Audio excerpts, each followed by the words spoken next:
So we've just turned into April, and this is always an interesting time as a founder because effectively, you've got 3 months to end a financial year. And the weird thing is you still feel like you've just crossed New Year's Eve, right? So in this part, really, this final 3 months, it's a sprint to that end of, as I mentioned, the end of financial year, because effectively that's what we're going to be judged on for the work that we've done in FY21 and FY22. And as founders, we always feel a massive pressure when we're thinking about this period, because always there's that pressure to perform in this final period, because ultimately these are the results that we're going to be talking about for the next 6 to 12 months as it relates to our business. These are the results that we're likely going to be referring to when it comes to about raising money. But at the same time, whilst we're pushing for results, we know we're going to be setting up the foundations for next financial year as well. There's a great quote, which I don't want to get wrong, so I'm going to read it out. There's a great quote from Jeff Bezos, where he actually says, it was in an interview that he was doing with Forbes, and he said how friends after a quarterly earnings announcement, they'll come up to him and say, "Good job, Jeff, great quarter." And he'll always turn around and say, "Thank you, but that quarter was baked 3 years ago." Now, look, obviously Amazon is a bit more of a beast, but as founders, really, the results that we're going to achieve in FY23 are basically baked on the work that we've done over the last 3 months and over the next 3 months.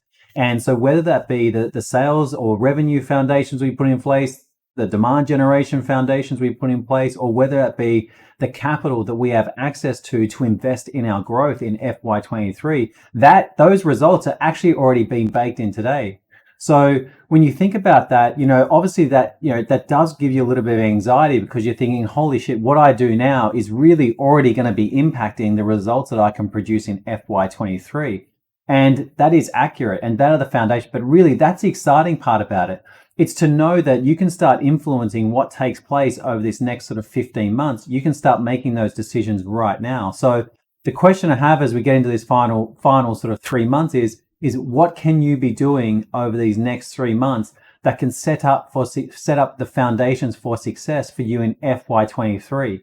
Now, of course, you've got to be doing that at the same time as making sure you achieve the budgets and targets that you put forward to your shareholders, whether they be technical milestones or revenue milestones or just, demand milestones, etc. You've got to be putting them in place now. So, as a final note, just be really thinking about that quote from Jeff, in the sense that, when people give him a congratulations on a quarterly earnings announcements, he's thinking about, well, I baked that in 3 years ago. For us, it's probably, because obviously we've got smaller businesses to Amazon, we're baking those results, the results that we're going to achieve at the end of FY23, we're baking in those foundations right now. So whether it be the capital that you require for next year, whether it be the demand generation you require, whether it be the partners that you require, whether it be the team members that you require, all those things we need to be thinking about now as we go forward.